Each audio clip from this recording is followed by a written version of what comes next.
I'm Pentecostal. A lot of people think we're nuts, but before you judge us all as nuts, let me tell you, some of us are contestants on American Idol. Some of us have one cable station's top-rated reality series. Others of us have even ran for vice president. So, we're kind of mainstream. Well, there's a term that gets used a lot in a Pentecostal church. It's called being Spirit-led. Well, it gets used in other churches too. Baptist and Lutheran and Catholic and Methodist. Everybody wants to be led by the Spirit. And some people take that the wrong way. I was recently working with a guy who was doing some worship. And it was really hard for me to get him to get his stuff into us on time. And one of the excuses that he gave to my wife was, well, you know, I could get things in a little earlier, but I really like to be led by the Spirit. Have you ever been in a church where the pastor has gotten up behind the pulpit and said, well, brothers and sisters, today I feel a different direction in my heart. I feel like God is leading me in a different place, and I'm not going to preach the sermon that I prepared, but God has given me something new to share with you this morning. When a lot of Christians say this, other Christians get goosebumps. Like something really important is happening here. They're being led by the Spirit. Here's the weird thing. Christians who actually believe in a God believe that God is all-knowing. That means that yesterday, today, and the future is something He's already got control of and knows exactly how everything's going to go.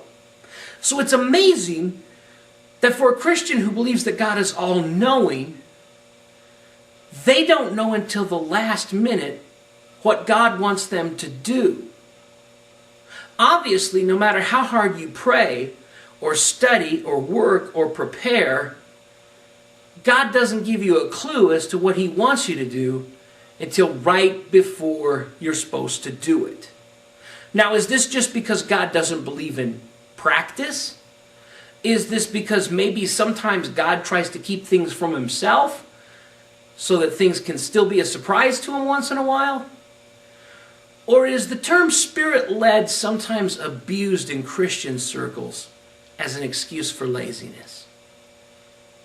If you're really in prayer and you're really touching the heart of the Father, shouldn't you know what you're supposed to do long before you actually do it? Well, there's moments when the path needs to be immediately illuminated to us.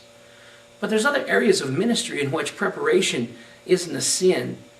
It could be a great asset. So sometimes I wonder when those pastors get up behind their pulpits and they say, oh, brothers and sisters, I've been inspired to put away what I'd prepared and go in a new direction. Does that mean that that minister's really in touch with God? Or does that mean that all week that minister could have been in touch with God and wasn't until 5 minutes before they stepped on that platform? Because if God's all-knowing and He's all-powerful, couldn't He have given that minister that kind of inspiration a week ahead of time or even a month ahead of time? Sure He could have. So quit saying you're being Spirit-led. Start actually preparing a little bit. Start getting some things right. And if you're not spending enough time with God to know the direction that you're supposed to go in, don't make the people who have to do the work underneath you suffer because of it. If you have a deadline, or if you're working in a church, if you're a worship leader or a Sunday school teacher or you're a youth worker, and somebody's asking you for a direction that you're going or a plan that you have, or maybe even some kind of guide as to what you're trying to do, don't give them that super spiritual garbage. Just be real.